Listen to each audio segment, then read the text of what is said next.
हम बात कर रहे थे प्लांट टिश्यू की। We have discussed plant tissue, जिसमें हमने क्या क्या पढ़ लिया था। हमने पढ़ लिया था मेरिस्टेमेटिक टिश्यू। मेरिस्टेमेटिक टिश्यू के बाद हमने परमानेंट टिश्यू स्टार्ट किया था। परमानेंट टिश्यू में हमने सिंपल परमानेंट टिश्यू के टाइप्स पढ़ लिए थे, पैरेन्काइमा, कोलेनकाइमा, स्क्लेरेन्काइमा, ये सब हमने डिस्कस कर लिया। Now we will discuss protective tissue, second type of permanent tissue, that is protective tissue. ठीक है, अब हम प्रोटेक्टिव टिश्यू में पढ़ेंगे कि प्रोटेक्टिव टिश्यू में हमने देखा था क्लासिफिकेशन में कि ये इसके अंदर दो चीजें आती हैं, एपिडर्मिस और कॉर्क। अब ये एपिडर्मिस क्या होता है आज हम ये डिस्कस करेंगे। ओके, तो हम डिस्कस कर रहे हैं एपिडर्मिस।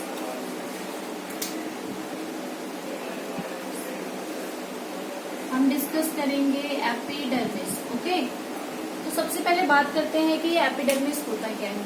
फॉर एग्जाम्पल, जो हमारी पूरी बॉडी है, ठीक है, हमारी बॉडी का सबसे अपर मोस्ट पार्ट क्या है,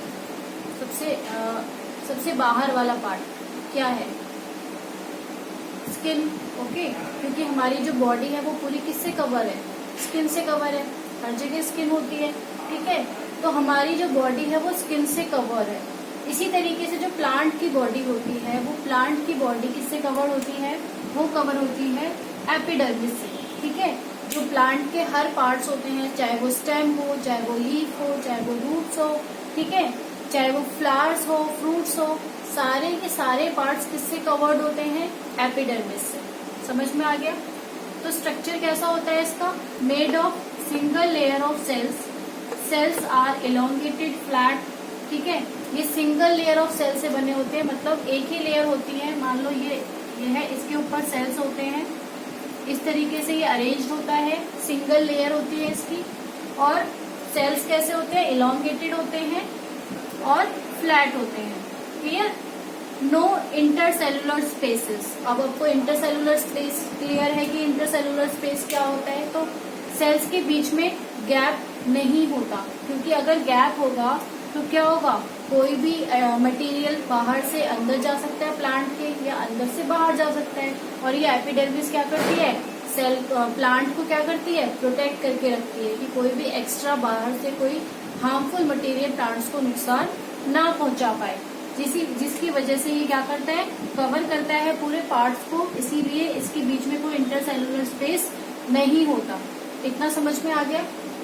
ये हमने स्ट्रक्चर में क्या पढ़ा कि ये स्ट्रक्चर जो होता है वो सिंगल लेयर से बना होता है, सेल अरेंज होते हैं, ठीक है, सिंगल लेयर होती है, सेल्स एलोंगेटेड होते हैं, फ्लैट होते हैं, और इनके बीच में कोई इंटरसेलुलर स्पेस नहीं होता। क्लियर। नाउ अकरेंस, अब ये कहाँ पर प्रेजेंट होता है प्लांट के अंदर। तो ये प्लांट आउटर मोस्ट लेयर होती है, जैसे कि मैंने आपको बताया कि जैसे हमारी बॉडी है वो पूरी कवर है किससे, स्किन से कवर है। तो इसी तरीके से जो प्लांट की आउटर मोस्ट जो लेयर होती है वो जो प्लांट पार्ट की जो जितनी भी आउटर मोस्ट लेयर है, सारे के सारे किससे कवर्ड होते हैं, एपिडर्मिस से। चाहे वो लीव्स हो, चाहे वो फ्लावर्स हो, स्टेम हो, या फिर रूट्स हो, सबके सब किससे कवर्ड होते हैं, एपिडर्मिस। क्लियर।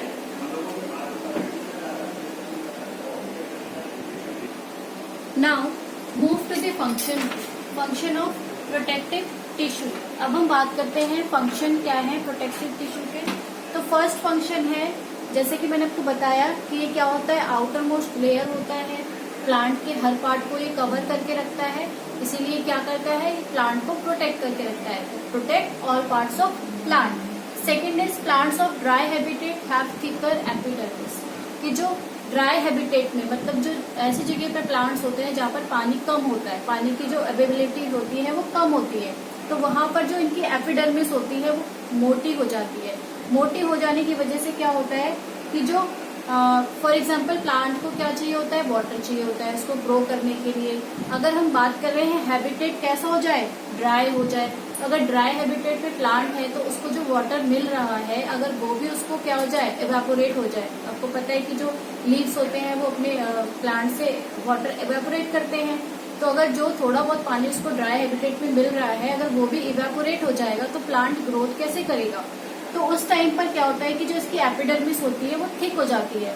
एपिडर्मिस थिक होने की वजह से क्या होता है कि जो प्लांट का जो वाटर है, रूट में जो वाटर है वो उसी में बना रहता है, उसको प्रॉपर टाइम टू टाइम मिल पाता है। ठीक है, तो ये पॉइंट समझ में आ गया कि जो ड्राई हैबिटेट्स में जो प्लांट होते हैं उनकी एपिडर्मिस थिक हो जाती है, जिसकी वजह से वो वाटर लॉस होने से बचा लेते हैं, prevent water loss. Clear. Next point is epidermal cells on the aerial parts of plant secrete waxy secretion. जो एपिडर्मल सेल्स होते हैं एरियल पार्ट्स के, एरियल पार्ट्स होता है जो डायरेक्ट एयर के कांटेक्ट में होते हैं, वो पार्ट्स कौन कौन से पार्ट्स डायरेक्ट एयर के कांटेक्ट में होते हैं? लीव्स होते हैं, फ्लावर्स होते हैं, फ्रूट्स होते हैं। ठीक है, तो ये जो एरियल पार्ट्स होते हैं प्लांट के, वो क्या करते हैं? वैक्सी सिक्रीशन करते हैं। वैक्सी टाइप का जो सॉलिड सिक्रीट होता है उसमें से निकलता है, किसमें से? एरियल पार्ट्स में से। ठीक है, उसमें से एक वैक्सी सिक्रीशन निकलता है जिसको क्या कहा जाता है? क्यूटिन। क्या कहा जाता है? उसको कहा जाता है क्यूटिन।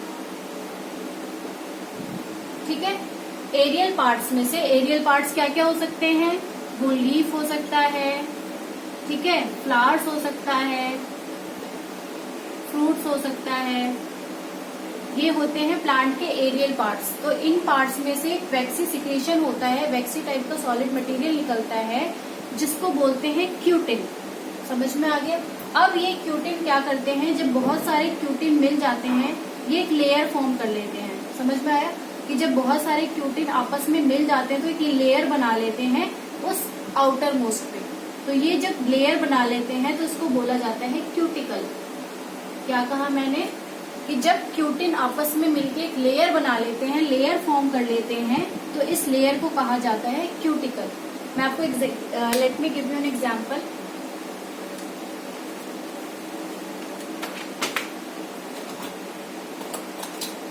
एक कैक्टस प्लांट है, ठीक है, ड्राई हैबिटेट में कैक्टस मिलता है। कैक्टस प्लांट बनाती हूँ मैं यहाँ पर एक, फॉर एग्जाम्पल ये कैक्टस का प्लांट है।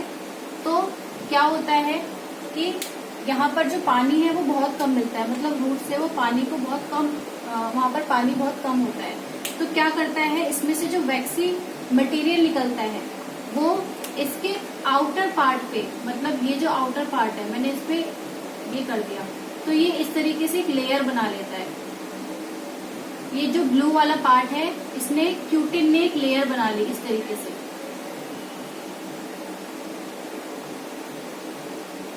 समझ में आया कि ये जो ब्लू वाला पार्ट है ये एक लेयर बन गई, किसकी लेयर? क्यूटिन की लेयर। ये बन गई layer of, this is layer of cutin. Blue वाला जो पार्ट है इस कैक्टस प्लांट पे क्यूटिन की लेयर बन गई, और इस लेयर को क्या कहा जा रहा है? इसको कहा जा रहा है क्यूटिकल। समझ में आया? अब ये जो क्यूटिकल लेयर बनती है इन प्लांट्स पे, वो क्या काम करते हैं, उनका फंक्शन क्या होता है, क्यों ये लेयर बनते हैं? तो इनका फंक्शन होता है कि पहला तो ये प्लांट में से वाटर लॉस को बचाते हैं। ठीक है, कि प्लांट में जो भी थोड़ा बहुत पानी आ रहा है वो बाहर एक्स्ट्रा, मतलब फालतू में वेस्ट ना हो जाए। ठीक है, तो पहला फंक्शन इनका हो गया प्रिवेंट वाटर लॉस। दूसरा जो फंक्शन है इनका वो है कि प्लांट में कोई बाहर से एक्स्ट्रा फंगस या कुछ इन्फेक्शन, मतलब कुछ भी एक्स्ट्रा मटेरियल अंदर आके उसको हार्म ना करे, प्लांट को हार्म ना करे। ठीक है, तो ये फंगस से भी बचाता है। और ये क्या करता है, तीसरा इसका जो फंक्शन होता है वो होता है इंजरी से बचाता है। ये कोई इंजरी भी प्लांट को नहीं होने देता। क्लियर? तो हमने क्या क्या पढ़ा इसमें कि जो प्लांट के जो सारे पार्ट्स होते हैं उनको एपिडर्मिस प्रोटेक्ट करके रखता है। दूसरा जो प्लांट की जो ड्राई प्लेसेस पे जो प्लांट होते हैं, ड्राई हैबिटेट्स पे जो प्लांट होते हैं, उसको उसकी जो एपिडर्मिस होती है वो थिक हो जाती है, जिसकी वजह से वो वाटर लॉस को प्रिवेंट करते हैं। तीसरा हमने पढ़ा जो प्लांट के एरियल पार्ट्स होते हैं उसमें क्या होता है, क्यूटिन की लेयर बन जाती है जिसको क्यूटिकल कहा जाता है, और वो क्यूटिकल क्या फंक्शन परफॉर्म करते हैं, वो करते हैं prevent water loss, prevent injury and prevent from any other fungal infection. ठीक है, ये आपको फंक्शन समझ में आ गए एपिडर्मिस के? Okay, move to the next function. Epidermal cells of the roots form hair like structure. अभी तक हमने देखा कि जो एपिडर्मल सेल होते हैं वो क्या होते हैं, सारे पार्ट्स को कवर करके रखते हैं। तो ये जो एपिडर्मल सेल होते हैं वो रूट्स में भी प्रेजेंट होते हैं। अब आप कहोगे कि रूट्स को क्या जरूरत है कवर करके रखने की, वो तो ग्राउंड के नीचे होता है, बट जो रूट्स होती हैं, फॉर एग्जाम्पल कि ये ऊपर प्लांट है, ट्री है, इसके नीचे रूट्स हैं, ठीक है, नीचे रूट्स हैं, इसको मैं ग्रीन से बना देती हूँ। ओके, तो ये जो रूट्स हैं, यहाँ पर एपिडर्मल सेल क्या फंक्शन करते हैं कि यहाँ पे एक हेयर लाइक स्ट्रक्चर बना लेते हैं। इस तरीके से वो हेयर लाइक स्ट्रक्चर बना लेते हैं। और ये क्या फंक्शन परफॉर्म करते हैं, ये hair like structure water absorption का काम करते हैं, इंक्रीज कर देते हैं वाटर एब्जॉर्प्शन। मतलब जब ये हेयर लाइक स्ट्रक्चर फॉर्म कर लेते हैं तो पानी जो ज्यादा एब्जॉर्ब करने लग जाते हैं ये रूट्स, ठीक है। तो लीव्स में एपिडर्मल सेल जो रूट्स में होती है वो क्या करते हैं, हेयर लाइक स्ट्रक्चर बना लेते हैं, जो कि क्या काम करते हैं, वाटर एब्जॉर्प्शन का। Next point, in leaves epidermal form stomata. अब क्या होता है कि अभी तक हम ये देख रहे हैं कि जो एपिडर्मल सेल्स होते हैं वो प्लांट के हर पार्ट को कवर करके रखता है, तो लीव्स को भी कवर करके रखता है, ठीक है। बट अगर हमने ये भी सुना है, देखते हैं कि जो प्लांट्स होते हैं वो ऑक्सीजन को रिलीज करते हैं और कार्बन डाइऑक्साइड को लेते हैं, ठीक है। तो अगर ये सारी चीजें कवर हैं, प्लांट के सारे पार्ट्स कवर हैं, तो ये गैसेज एक्सचेंज कैसे होगा, ठीक है।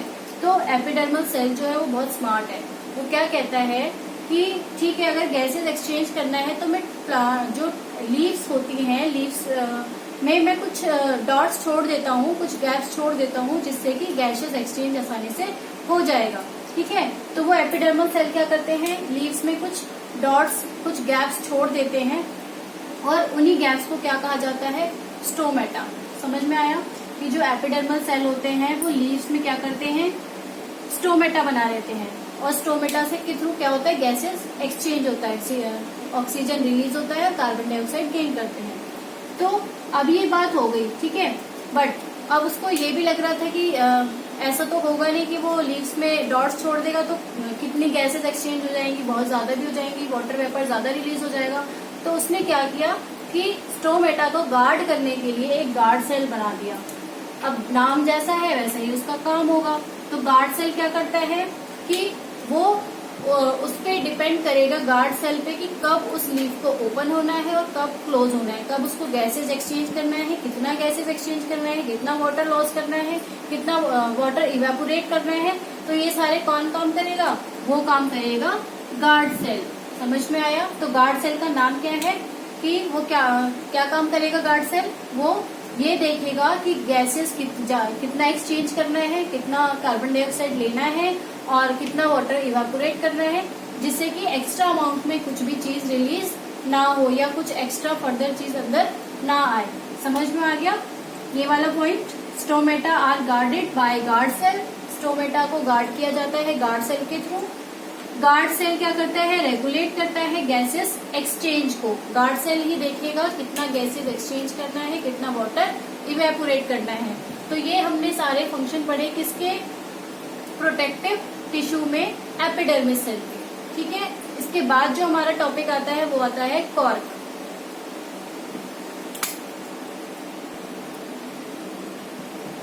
Now second part is cork. Second type of protective tissue is cork. अब ये कॉर्क क्या होता है, कॉर्क जो है second type of protective tissue है। फर्स्ट हमने पढ़ा है एपिडर्मल, ओके। तो ये क्या होता है, ये एक्सटर्नल प्रोटेक्टिव टिश्यू होता है, सेम होता है एपिडर्मल की तरह ही।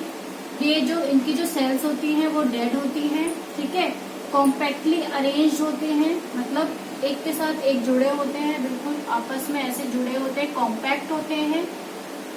Intercellular spaces absent. अब हमने देखा है कि ये आपस में ऐसे कॉम्पैक्ट होते हैं तो इनके बीच में इंटरसेलुलर स्पेस भी नहीं होता, ठीक है। Cell wall have suberin.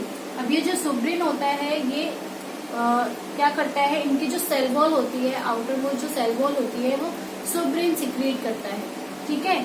अब ये सुब्रिन प्रेजेंट कहाँ पर होता है, प्लांट के, तो ये होता है सबसे, जो हमने अभी देखा कि जब प्लांट होता है, प्लांट के जो सारे आउटर मोस्ट कवर होता है वो एपिडर्मल सेल से होता है, ठीक है, जिससे कि वो प्रोटेक्ट करता है प्लांट को। तो जब ये प्लांट मतलब पहले जब प्लांट होता है छोटा, तो इसमें होती है एपिडर्मल सेल, ठीक है। जब ये बड़ा हो जाता है, ट्री बन जाता है, मैच्योर हो जाता है, तो इसी एपिडर्मल सेल को कौन रिप्लेस कर देता है? इसको रिप्लेस कर देता है सुब्रिन। समझ में आ गया कि जो ये सुब्रिन होता है वो कहाँ प्रेजेंट होता है? ये आउटर मोस्ट लेयर में प्रेजेंट होता है, और ये रिप्लेस करता है किसको? एपिडर्मल सेल को, जब प्लांट मैच्योर हो जाता है। क्लियर? अब इसका फंक्शन क्या है कि ये क्या फंक्शन प्रोवाइड करता है? ये फंक्शन करता है, प्रोटेक्शन करता है किसको? मैच्योर रूट्स एंड शूट्स को। तो जो मैच्योर प्लांट हो जाते हैं, बड़े प्लांट हो जाते हैं, उनकी रूट्स और शूट को क्या करता है? प्रोटेक्ट करता है। नेक्स्ट है suberin regulates gaseous exchange and water passage. इसका दूसरा काम क्या है कि गैसियस एक्सचेंज को भी रेगुलेट करता है और वाटर पैसेज को भी। तो ये हमने पढ़ा कॉर्क के बारे में। तो इससे पहले हमने क्या पढ़ा था? इससे पहले हमने पढ़ा था एपिडर्मल सेल, जो कि प्लांट के सारे पार्ट्स में होते हैं, आउटर मोस्ट लेयर होते हैं, वो पूरे प्लांट को कवर करके रखते हैं, ठीक है। उनका फंक्शन क्या होता है कि प्रोटेक्ट करते हैं, वाटर लॉस से बचाते हैं। और हमने देखा था कि जो स्टोमेटा होता है वो क्या होता है? लीव्स में जो एपिडर्मल सेल होते हैं कुछ स्पेस छोड़ देते हैं, जिसकी वजह से गैसेस एक्सचेंज होती है। और स्टोमेटा को कब खुलना है, कब बंद होना है, वो कौन डिसाइड करता है? वो गार्ड सेल डिसाइड करता है। क्योंकि अगर वो हमेशा खुला रहेगा तो बहुत ज्यादा गैसेस एक्सचेंज हो जाएगी, बहुत अंदर आ जाएंगी, ठीक है, और वाटर इवेपोरेशन ज्यादा हो सकता है। तो उस चीजों को गार्ड करने के लिए गार्ड सेल को बिठाया गया, वॉचमैन को बिठाया गया, जिसको गार्ड सेल का नाम दिया गया, ठीक है।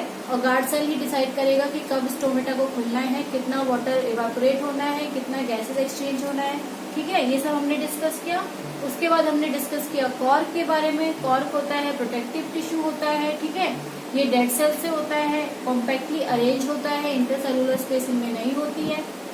उसके बाद हमने देखा कि कहाँ पर प्रेजेंट होता है, तो ये मैच्योर प्लांट्स में होता है। जब छोटा प्लांट बड़ा हो जाता है तो उसी में एपिडर्मल सेल को रिप्लेस करके सुब्रिन आ जाता है। और ये क्या काम करता है? ये प्रोटेक्शन करता है मैच्योर रूट्स को और शूट्स को, और रेगुलेट करता है गैसियस एक्सचेंज को। ओके।